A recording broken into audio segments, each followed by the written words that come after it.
If you're new to the channel, which you probably are because this is a brand new channel, something that I absolutely love is the art behind the cards that we all know and love. And today I wanted to take a look at with another card art commentary video, this time with the Archetype of Abyss Actor. These cards are past my time playing the game. I stopped playing the game around the Pendulum days, especially the Link days. So when I took a look at these, I was kind of like, I took a quick gaze at them while I was getting, everything set up for the video today. I was like, okay, these are very, very interesting. I want to appreciate the artwork. I don't want to talk about their functionality. I don't want to talk about their attack, anything like that. Today, we are going to be breaking down the art of Yu-Gi-Oh! Hello, everybody. Welcome back to another video. If you are new here, my name is Kyle. I am your guide with too many YouTube channels. Let's get straight into the video with the Abyss Actors. And I've been figuring out ways to structure these videos, and I do think that having two cards at once being shown is probably the way to go with the OBS setup that we have over here. So we have Abyss Actor, Comic Relief, and the Curtain Raiser. So it's a very, very interesting archetype because it's all, I guess, actors from the Abyss. They're like creepy circus characters, and I love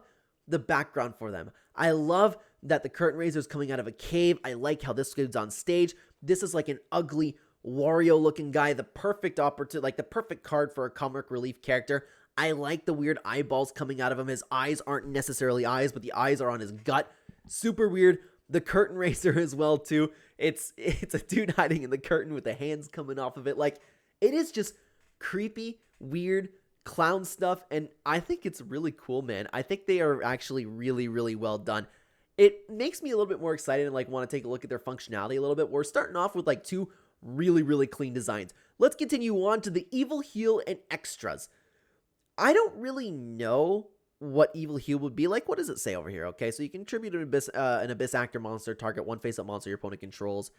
I don't know, like, what is it really? Abyss, nothing really, and sorry, I'll work on that. I was just glancing over the text myself instead of reading it to you, which, new channel, okay, we're working through all of this. The Evil Heel's an interesting one. I was trying to figure out, like, what exactly it is behind that, but I like that he's on the stage, too. I still kind of like, it looks like they're in a cave, and instead of, like, they're in a cave on a stage, which I guess would be the Abyss, right?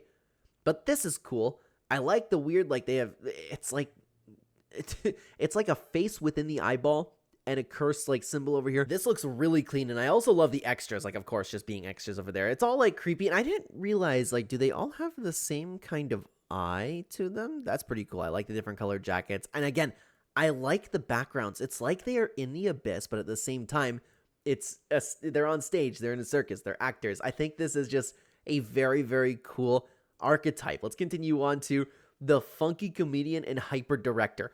Both, again, very cool. This thing just looks disgusting. So they all have that curse symbol on it, which I did not even realize at first, and I would imagine that symbol is behind the eyes on the Link monster over here. But again, very cool. I'm a fan of the background. I like what's going on. They have the weird looking eyeballs going around. Now that I think about this, this kind of looks like tits, but it's just, it's creepy, it's off-putting, it's very, very nice for the archetype. And the Hyper Director looking very, very clean. I like the jacket, I like the suit, I like the spiders coming down. I like that this isn't really like, it's not like he is in the Abyss with everybody else. It's like he's the director, man. He's a little bit high up. He's on stage. He's in the chair. I like the chair. I like the way that the chair is, kind of ripped and put together.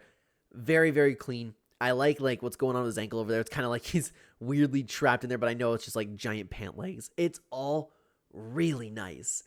I actually really, really like the artwork behind this archetype over here. And we have the leading lady, along with Liberty Dramatist. And a little bit, I don't like these ones as much. We're missing kind of like the disgusting feature. This one looks like she's in a library. I don't know what happened over here, but again, part of the circus. I guess putting on a show with the little, designs we have going on over here, and with the Liberty Dramatist back in the stage, back in the same background that we have over here. I like the sheet music coming off of her. I like that she's writing it. I love the detail with the spider webs. Like, what is this? A jacket behind the jacket. I like the horns coming off of it. I like the skull belt, or like the sad face belt. Like, it's all like really, really creepy, horror-ish. They all have that eyeball somewhere. Is it somewhere over here on the leading lady, or am I missing it? Is it behind her back here? I don't know, but I like the little touches here. Like, even like the little bat coming up here. It's all very clean, very, very nice. Let's continue on to Mellow Madonna and Sassy Rookie. These ones are a little bit weird, so I guess there always has to be one of these, eh? There's really Nothing to talk about with the Mellow Madonna over there. It's still in the underworld looking, still in the abyss. I nothing to mention about that one, but the Sassy Rookie, that one's really creepy. I like how the hat's like, it almost looks like the hat's on his neck, like kind of like why am I having a blank? Dr. Crowler. No, what is that? Yeah, that's him, right? From Fairly Odd Parents. Kind of looks like that. I could be wrong about that, but regardless, I like the clown shoes. I like the eyes coming out of the hand. I like the claws. Like, it's just really, really well done. Could you imagine these things coming at you? Were these in any type of anime show? Because I would like to see that. I would like to see what they did, like when designing it and actually like implementing it into some sort of game. But I love all of them. We also continue on with the super producer and the superstar. Almost looks like the same kind of character. I love the wings and the tail, and I like the tail is coming up with like, I guess like an advertisement for it, but on this it has that symbol too. That's so cool. And it's funny how some of them are like kind of out of the abyss. This one's still kind of in it, but the show is kind of, overshadowing that a little bit. Are these the same character? I'm actually not too sure, to be honest with you, but it's like we have this one and then the super producer, like it's just like this one is an upgraded version of the superstar, but again, very, very clean work. We also have Trendy, Understudy, and Twinkle Little Star. A little bit weird for all of the names that we have over here. And this archetype, it looks like he's like in a frozen abyss now. But you have the trumpet, it's just, he's performing. It's just like one of those like older dudes, right? Nothing really too much to mention over here. The Twinkle Little Star is just weird. I don't know, some little girl performing on some stars. It all looks weird. I like the cursed eye. I like the consistency with all of it. It's a very, very clean archetype for whoever ended up, talking about this. And then finally we have the Wild Hope, who is seemingly on land now.